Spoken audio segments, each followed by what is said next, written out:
Good afternoon and welcome to the PG&E Retirement Show. I'm Dan Leonard, and today we're going to talk about the ability to defer part of your STIP. So stay right tuned and we'll be back.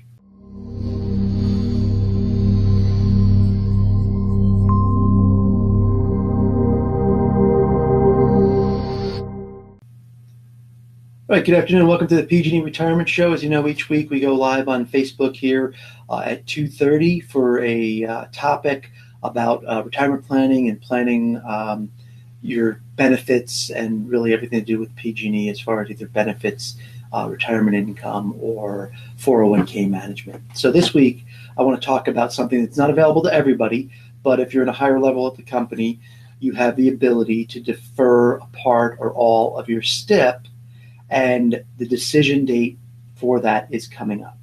So what happens is usually right at the beginning of June, you'll get an email that says you can defer basically from 1 to 100% of your STIP, and you have to make that election by June 30th. So what happens is you make the election today, and then it shows up next March when your STIP is paid out.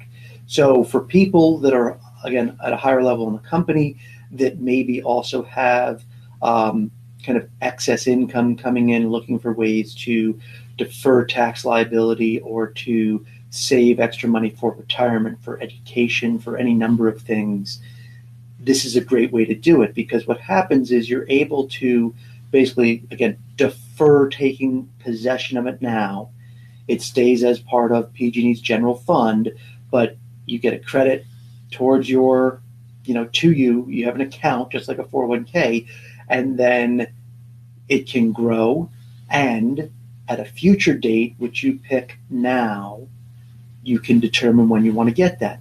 So it opens up some planning for, say, retirement. If you're going to retire before, say, 62, you might need some extra income. Let's say you retire at 60, at 61 and 62 to get you to when you could claim your Social Security.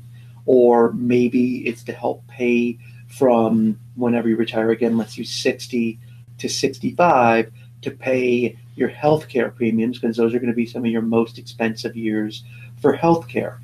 You might also use it if you retire kind of at a more normal age, say mid to late 60s, to delay taking Social Security. So Social Security will grow to its maximum at age 70. So there's a lot of different ways to do it. Some people will use it for college planning, because they know when they're 52, their kids are going to be going into college. And so if you're in your 40s today, you can delay it and pick any year. You don't have to be retired when you determine you want that income, but you can at least delay it until that date. Now, there's lots of planning around it, because if you're going to take more income in a later year, you might be bumped up into a different tax bracket. So you do have to look at things like that. But it's primarily been used for people to bridge to different ages, again, around retirement issues, whether it be delaying Social Security, bridging till you get to Social Security, paying for premiums for health care, all of those different areas. But there's any number of ways you can use it. And the purpose is not really to say this is how you should do it today, but to let you know, if you're interested in learning more about how it works. Obviously, HR can always help you, but we've helped many people that have access to it do that as well, and we'd be happy to sit down with you. Obviously, here on the 11th, there's only 19 days to go, but if you'd like to check in with us, give us a call. Obviously, our main number is the 925-726-401k. You can also just shoot me an email at dan@mrppfg.com, and then you can always schedule a time to talk with us at that bit.ly link you see there, and that's a way to book a time on my calendar. Now, again, some people say, well, that sounds great. I'd like to defer a part of my STIP, but what if something changes? Well, you can always change the payout and when.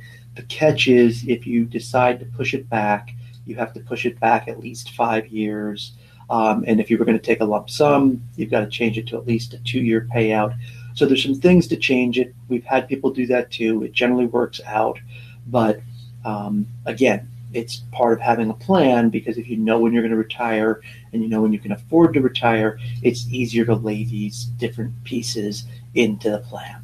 So that's the concept. If you have the ability to defer your STIP, if you got that email the first week of June, and you're not sure how to go about it, or you want to talk to somebody about it, we're happy to do that. And again, you can book a time here at the bit.ly link that you see on your screen. Again, I'm Dan Leonard with Marathon Retirement Planning.